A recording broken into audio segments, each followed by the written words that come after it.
Bien sûr, c'est la série qui cartonne En thérapie, portée par le duo de cinéastes Éric Toledano, Olivier Nakache et par un prestigieux casting. En thérapie se déroule au lendemain des attentats de Paris en 2015. À travers les séances hebdomadaires, Philippe Dayan, le thérapeute, va essayer de démêler les écheveaux compliqués de 5 patients en mal de vivre. Mais c'est surtout l'adaptation française de Betty Pool, la série israélienne écrite par Haggai Levi, Ori Sivan et Nir Bergman. C'est sur Arte dès le jeudi 4 février à 20h55 ou en intégralité sur arte.tv. Pour en parler avec nous, nous avons le scénariste David Elkaïm et plus tard, nous aurons en ligne Olivier Nakache. David, bonjour. Bonjour. Merci d'être avec nous pour parler de En thérapie. Écoutez, tout de suite, on va donner un teasing à nos auditeurs avec la bande-annonce. Il avait mis les infos et c'est comme ça que je suis pour le Bataclan. Quand on est arrivé, on a compris que les mecs avaient des otages et on a su que ça allait être très dur. Je suis là pour avoir un avis d'expert. Ouais, je suis pas malade, quoi. Je me sens pas du tout capable d'aimer un nouvel enfant. La vérité, c'est que j'ai la trouille. Quand on vient consulter, c'est qu'on a quelque chose à dire et quelque chose qu'on ne veut pas dire. Mes patients, s'ils savaient ce qui se passe dans ma tête, à certains moments des séances, je pense qu'ils partiraient en courant. Et quelqu'un d'autre. Après, me dites pas que vous en êtes pas rendu compte. Et rendu compte de quoi, là? Je crains de ne pas vous suivre. Vous êtes devenu mon obsession. Je suis pas angoissé, je suis en colère. Racontez-moi. Vous voulez savoir ce qui m'empêche de dormir? C'est de savoir que quoi que je fasse, aussi entraîné que je sois, ça sert à rien à cause des gens comme vous. On vient vous voir pour un avis professionnel et vous nous poussez au divorce. Le jour où je t'ai rencontré, j'ai fait une croix sur ma liberté. Je reviens pas de comment vous êtes chiant, mais c'est démesuré. Comment vous faites avec votre fille?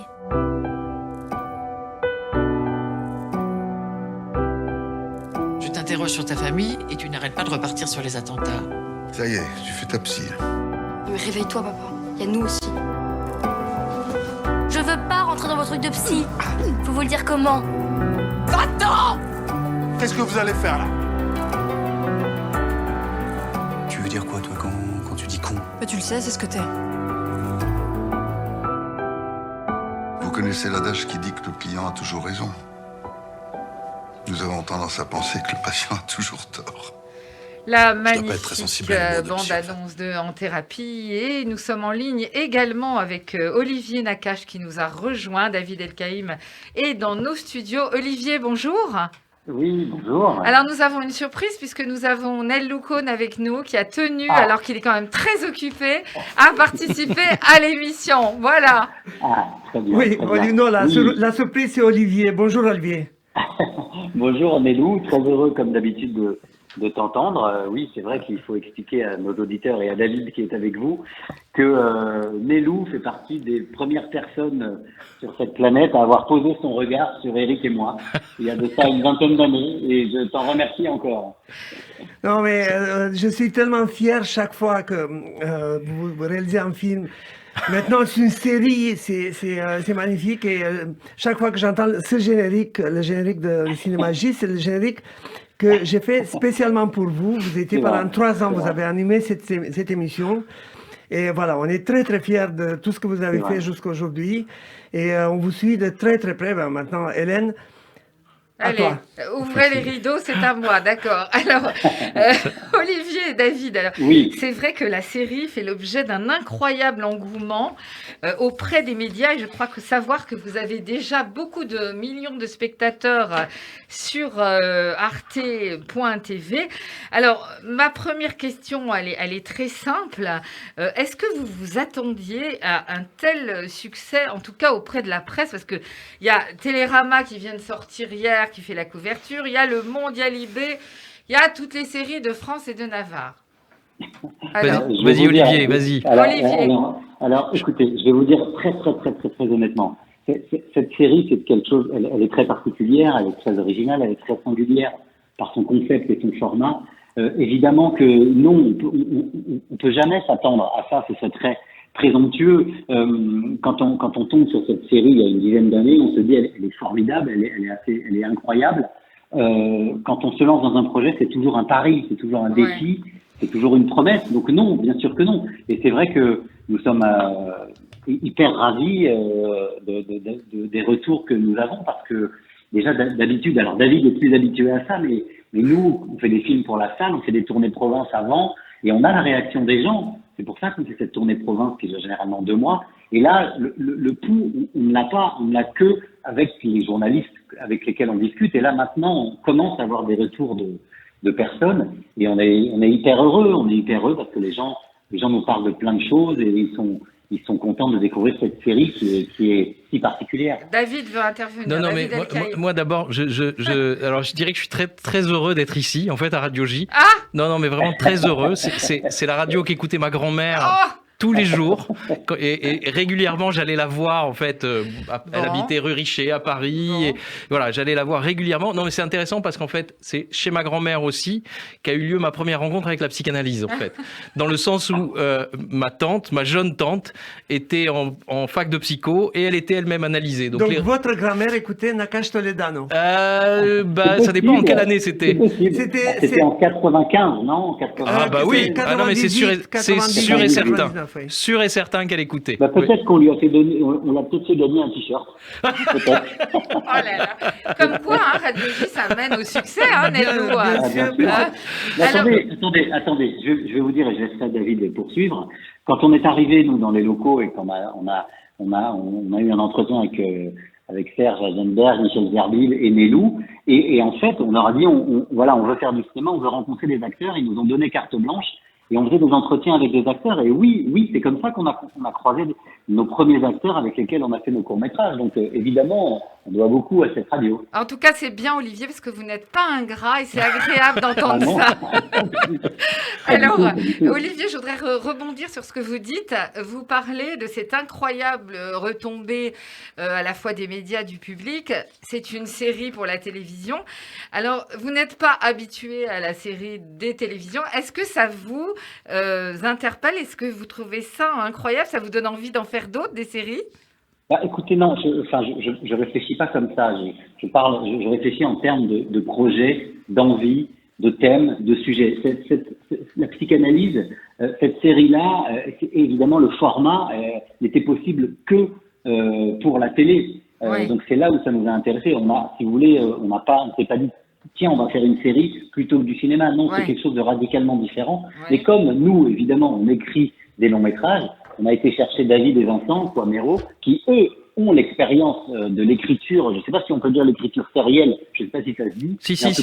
Si. De cette écriture qui doit tenir compte du téléspectateur d'épisode en épisode. Et ça, c'est vrai que c'est un plaisir fou de rentrer dans cette nouvelle mécanique qui doit être parfaitement huilée pour se dire que les gens ne sont pas dans une salle de cinéma dans le noir, ils sont chez eux avec tout un tas de distractions. Et bien avec cette série, on va les rendre actifs. Il va falloir qu'ils se concentrent comme quand quelqu'un lit un livre en fait. Oui, alors Olivier et David, d'ailleurs, comment vous est venue l'idée d'adapter cette série israélienne? On va rappeler que c'est bien sûr Betty Pool. Et les réalisateurs israéliens vous ont-ils aidé? Alors d'abord, il faut rendre à César ce qui est à César. C'est Olivier et Eric et Laetitia et Yaël qui sont venus nous chercher. C'est eux qui ont eu à l'origine l'envie, le désir d'adapter la série. Oui, vas-y Olivier, peut-être raconte ça. Voilà, c'est comme ça que en fait, on s'est dit, ce qu'il y a d'intéressant, c'est que en parlant de ces personnages-là, en écoutant ces personnages-là dans leur cure, ça va nous parler de notre pays, de la France. De là où on vit et de ce contexte-là qui est post-attentat qui a meurtri notre pays. Donc on est parti avec ce postulat-là et avec David et Vincent, on a réfléchi comment on va pouvoir adapter chaque personnage à notre pays. Donc ça ne va pas être un simple copier-coller, mais qu'est-ce que ça va raconter sur notre pays. Et c'est là où leurs deux cerveaux se sont mis en marche et on est parti comme ça dans cette folle aventure parce que il faut bien dire que c'est un travail dantesque. Alors, écrire un scénario, je sais à peu près, on est maître du temps, on est avec Eric ensemble dans notre bureau, on maîtrise à peu près tout, mais une série, c'est déjà pour une chaîne, Arte, qui a bien voulu, qui a relevé ce défi, et il y a tout un tas de paramètres à respecter, et c'est vraiment un travail dantesque que d'écrire 35 épisodes comme ça. Ça a été une course de Et fond. justement, Olivier, pourquoi Arte? Parce que sur une série, on attend plutôt Canal ou France Télévisions. Pourquoi Arte? Eh bien, écoutez, ça s'est fait naturellement. En fait, ça s'est vraiment fait naturellement. Et je crois qu'Arte va aussi vers des projets singuliers, originaux, risqués. Parce que comment diffuser cette série? En Israël, elle était diffusée chaque jour un patient. Mais là, c'était pas possible. C'est vraiment il faut bousculer toute la grille des programmes, ce qui est assez compliqué. Et là, et aussi, c'est une chaîne franco-allemande, donc il fallait aussi que ça puisse aller avec la diffusion allemande. Et Arte a relevé le défi. C'est Véronique Kella, qui était la présidente à l'époque, et leurs équipes qui ont pris ce risque. Et je trouve que Arte, c'est un magnifique écrin pour cette série. D'ailleurs, j'encourage même aller sur la plateforme Arte. Mettez n'importe quoi au hasard, il y a peu de chances que vous soyez déçus. Je vais rebondir juste sur effectivement avec mon co-auteur Vincent, on avait rencontré la série de Haggai, non pas à travers Betty Pool, mais à travers son adaptation américaine en thérapie. Voilà. Et c'est vrai que l'objet comme ça sériel nous avait plus qu'interpellé, on avait trouvé ça incroyable, vraiment génial. Et c'est vrai que la rencontre ensuite, le fait qu'on nous demande d'en faire l'adaptation, c'est vrai que pour nous c'était une immense chance de pouvoir adapter cette série qu'on avait trouvée vraiment géniale. Et c'est par la suite qu'on a vu la version originale donc de Haggai qui change par certains endroits. Et voilà, donc c'est une super rencontre.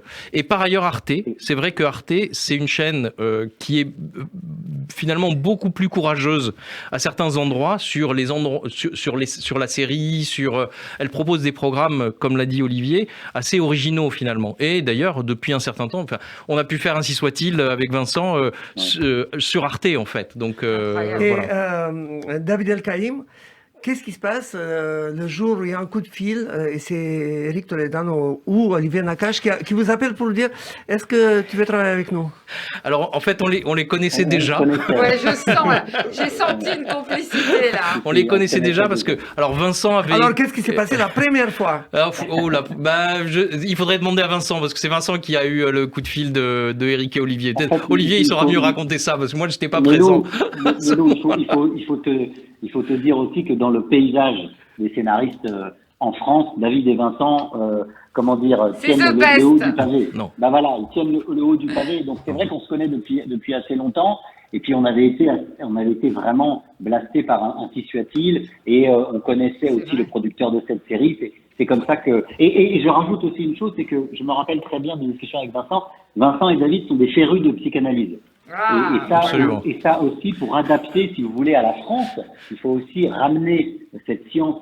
Alors, elle est américaine quand c'est une treatment, elle est israélienne quand c'est Betty Pool. Mais là, il fallait aussi, en plus de contrôle de psychanalystes sur les textes, il fallait aussi deux personnes qui aient une appétence particulière à la psychanalyse, qui est leur cas. Alors moi, je voulais rebondir quand même sur la question que vous me répondiez un des deux. Est-ce que Haggai Levi vous a aidé? Est-ce qu'il a vu des épisodes? Comment ça s'est passé avec lui? C'est vrai que Haggai a rencontré Eric et Olivier. Je crois qu'il leur a donné vraiment le feu vert pour y aller. Adoubé. Comment? Ouais, vraiment. C'est sûr. Et en fait, c'est vrai que quand on a eu cette idée de placer la série au lendemain des attentats, il a trouvé ça formidable, vraiment formidable. Et même, il nous a poussé à aller à chaque fois un peu plus loin. C'est-à-dire qu'on l'a vu 2-3 fois, et à chaque fois qu'on lui présentait là où on en était, lui, la seule chose qu'il voulait, c'est qu'on aille plus loin.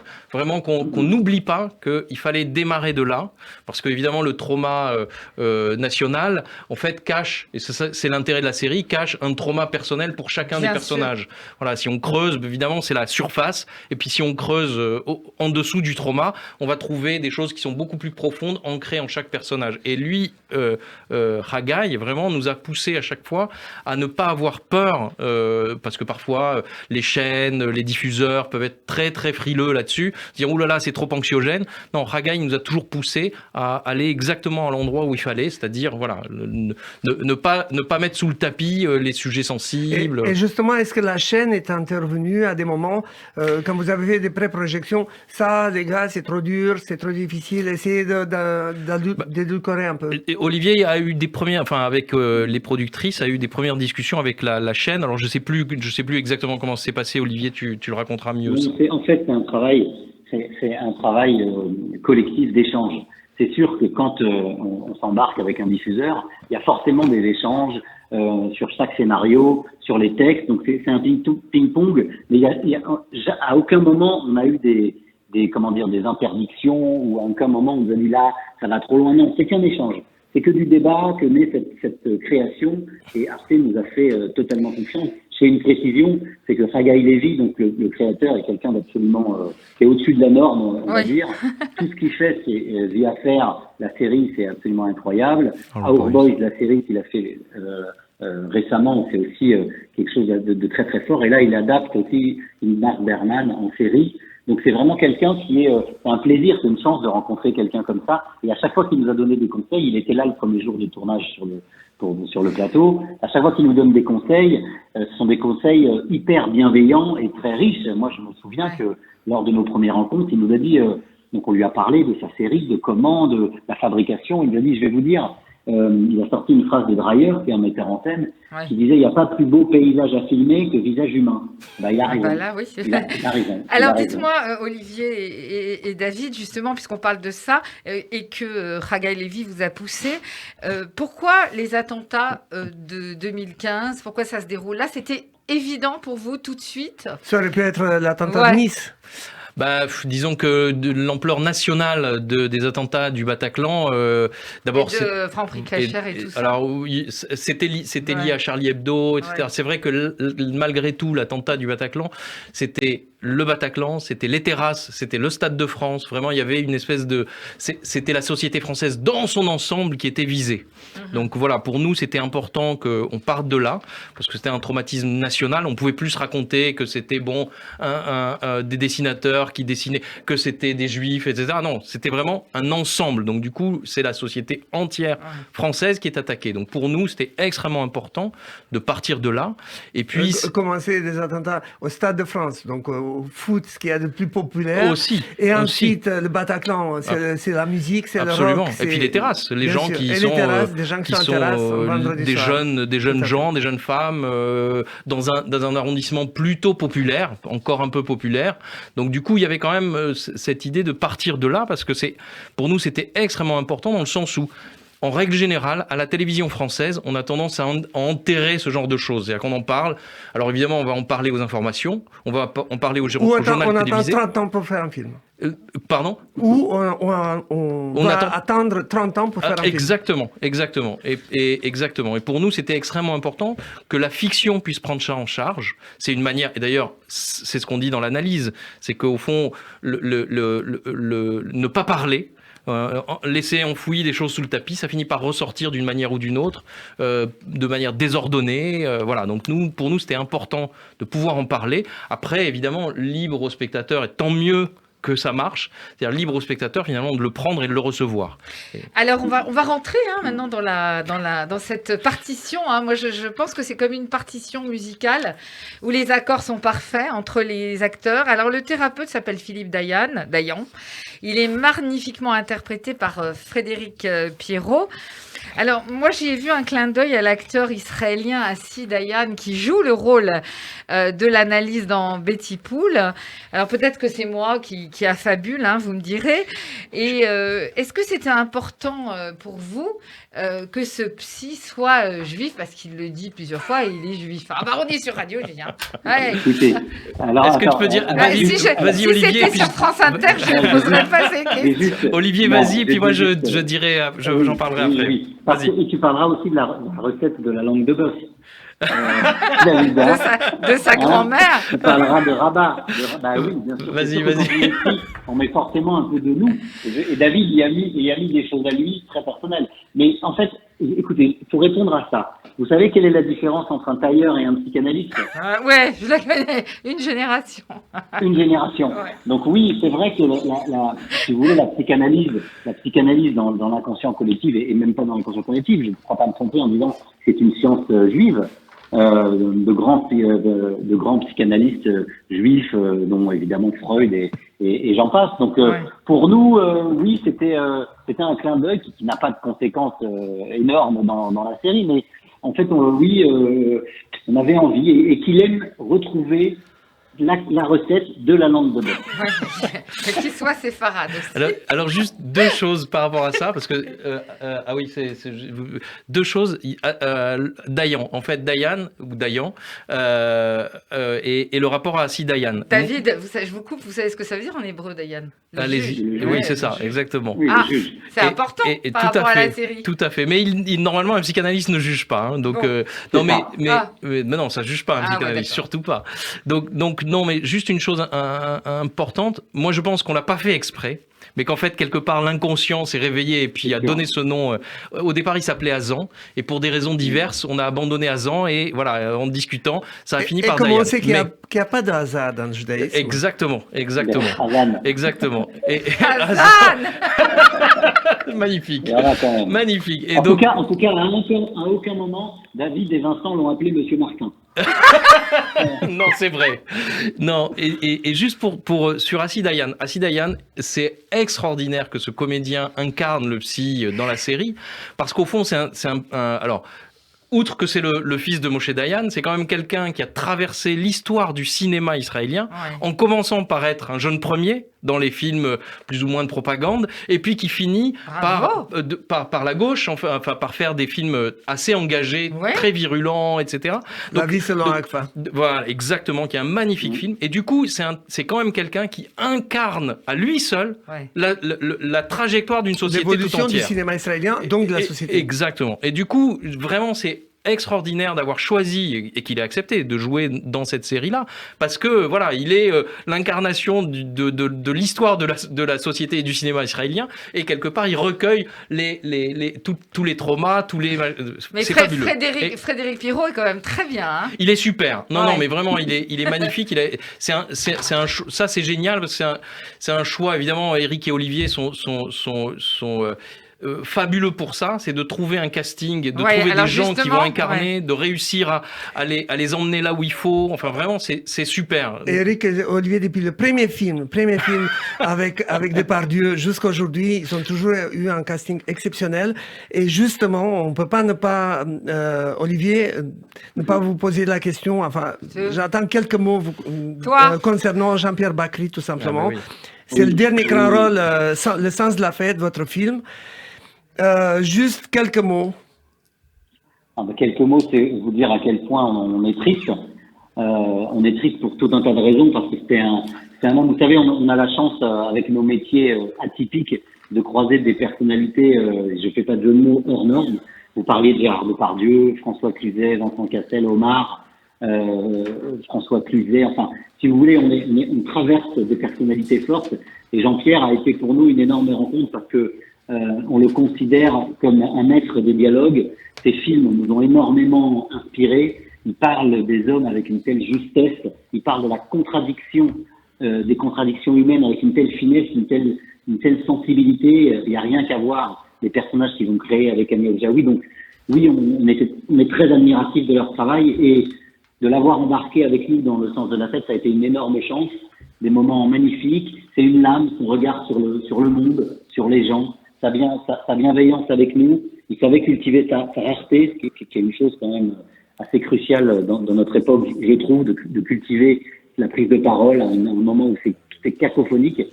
Et voilà, on est très très triste. On est très triste parce que on avait encore des histoires à raconter avec lui, pour lui. Et voilà, son départ pour nous a été vraiment très très brutal et très triste. Donc là, je suis heureux de voir que beaucoup de personnes le célèbrent. Je suis heureux de voir que voilà, il a laissé une trace en France, et que c'était un acteur aimé. Donc, merci beaucoup Olivier Nakache d'avoir été avec nous en ligne. Merci beaucoup David Elkaïm. Allez en thérapie. C'est à partir de demain 20h55 ou en intégralité pour les boulimiques sur arte.tv. Cinémagie, c'est fini pour aujourd'hui, mais concernant votre série, Yael Fogiel, la productrice, sera demain matin à 7h45 dans la matinale d'Ilana Ferradian, sur Radio J, bien évidemment. Cinémagie, c'est fini pour aujourd'hui. Bonne journée, bon cinéma, au revoir. Ça,